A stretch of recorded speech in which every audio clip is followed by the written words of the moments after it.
Hi, boys and girls. Mr. Salamone here. I'm just going to do a quick demonstration on our simulation of our molecules. So, just to show you first what it might look like on the molecular level of if you mix two molecules that have a high attraction for each other. So, think of molecule 1 here as water and molecule 6 as something like salt. So, we're going to zoom in and see what happens. So, as you can see, the molecules are sticking to one another because they have a high attraction to themselves. But if we give this a little stir,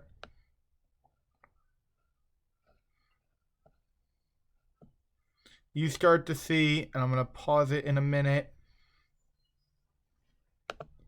you start to see some of these molecules breaking apart.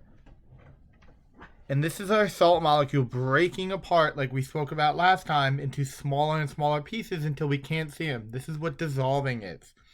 So I'm going to go back and now show you what it looks like when we mix two molecules that don't have a high attraction for each other. They actually have a low attraction for each other.